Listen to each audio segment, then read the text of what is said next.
મહાભારતના દરેક પાત્રની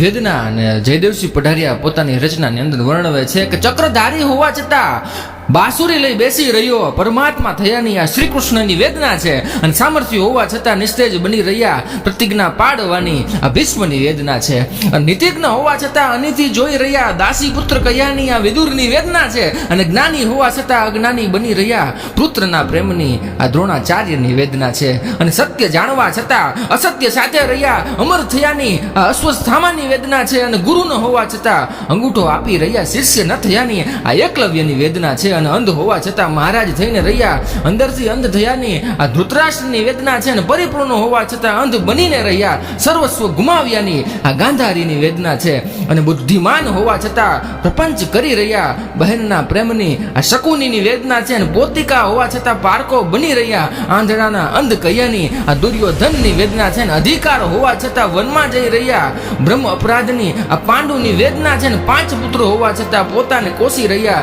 એકને અડગા કર્યાની આ કુંતીની વેદના છે, અને ક્ષત્રિય હોવા છતાં સમાજમાં સૂત બની રહ્યા ભાઈઓનો પ્રેમ ન મળ્યાની આ કર્ણની વેદના છે, અને સ્થિર હોવા છતાં અસ્થિર બની રહ્યા દ્રૌપદીને દાવ પર લગાવવાની આ યુધિષ્ઠિરની વેદના છે, અને સબળ હોવા છતાં નિર્બળ બની રહ્યા સો ભાઈઓને મારવાની આ ભીમની વેદના છે, અને ગાંડીવધારી હોવા છતાં સમય સામે ઝૂકીને રહ્યા કાબાથી લૂંટવાની આ અર્જુનની વેદના છે, અને ભવિષ્ય જાણવા છતાં મુખ બનીને રહ્યા કોઈને ન કહ્યાની આ સહદેવની વેદના છે, અને વેદ્ય હોવા છતાં અંદરની પીડામાં પીડાતા રહ્યા મામાને માર્યાની આ નકુલની વેદના છે, અને યજ્ઞસેની હોવા છતાં ભરી સભામાં લૂંટાઈ રહ્યા પ્રતિશોધ લીધાની આ દ્રૌપદીની વેદના છે, અને યુદ્ધમાં ન હોવા છતાં બધું જોતા રહ્યા યુદ્ધનું વર્ણન કર્યાની આ સંજયની વેદના છે, અને પરિણામ લક્ષી હોવા છતાં માથું કપાવી રહ્યા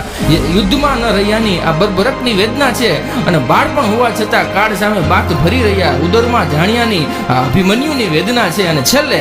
મહાભારત હોવા છતાં ગીતા જ્ઞાન મળતા રહ્યા જીવન માનવ સમજ્યાની આ જયદેવની વેદના છે.